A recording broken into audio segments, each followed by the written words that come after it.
So this is a story called Noom Plai Tinzo.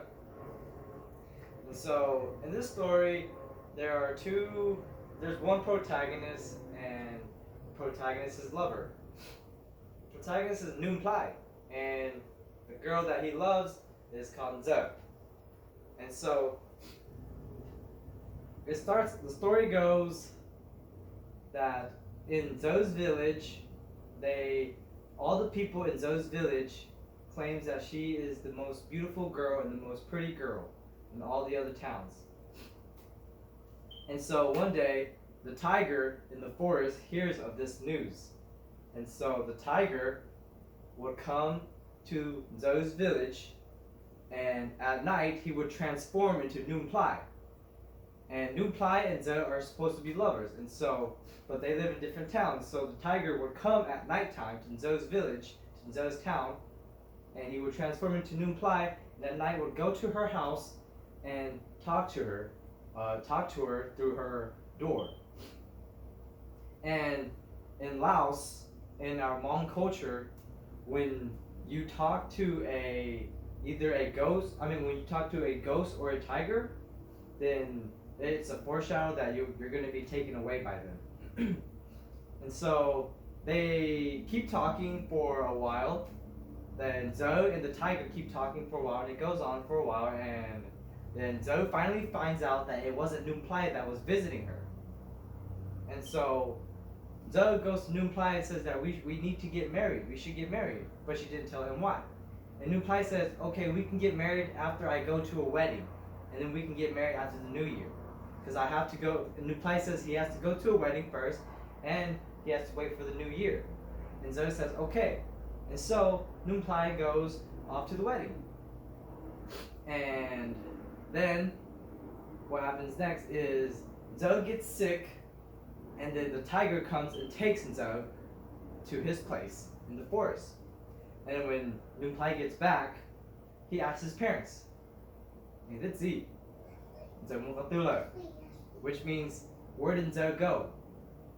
What happened to her? How come I don't see her anymore? And his parents tells him that the tiger came and took her away. And so him, furious, he prepares on a journey to go and rescue her. So he prepares his sword, his bow, and some food. And so after he gets his sword, his bow, and some food, he says goodbye to his parents and to the villagers, and he heads into the woods, into the forest. And so going into the forest, he fights some ghosts in the forest at night that pop out at night, and he fights some tigers. And these tigers are not just any tigers. They're tigers that can transform into humans. And these humans were just tigers living in the forest. And so he goes on in his journey into the forest, and then he finds the home of the tigers. And so he goes up into a cave above the tiger's home so that they can't see him. And then he sees Zo down there, right? Noom Plai sees Zo down there, and he yells out, Zo, no. And then she can hear him calling out his voice, but the tigers are all taking a nap. They're all sleeping in their little den, in their little house, in their little area, rock cave. And so she hears his voice, and she comes over, and she looks up, and he goes, no. And then she goes, oh, the tigers are all still sleeping. Let me go check to see if they're all actually asleep, and then we can leave if they're all actually sleeping. And so he says, okay. And so she goes to the den, and then she goes and pokes a needle on each tiger, and the tiger responds by shaking their body. And so she knows that they're still awake. So she goes and pokes a needle in each single one of the members of the tiger clan. And then she noticed that they're all still awake. And so she goes back to Noom Plai and she goes, oh, they're all still awake. So could you just wait a little? They're all still awake. Could you just wait a little bit longer? And so he replies, okay.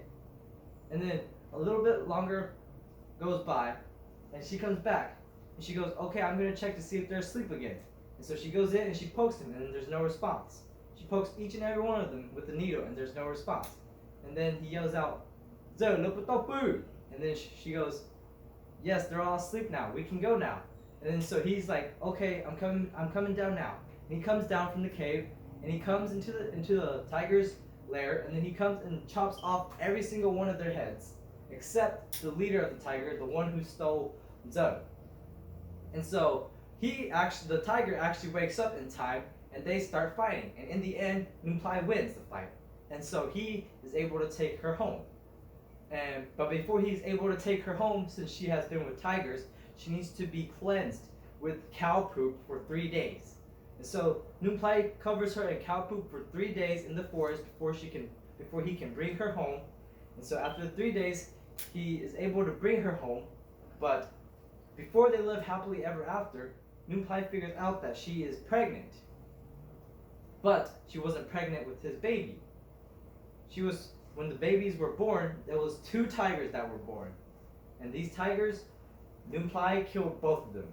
And then they lived happily ever after. Thank you.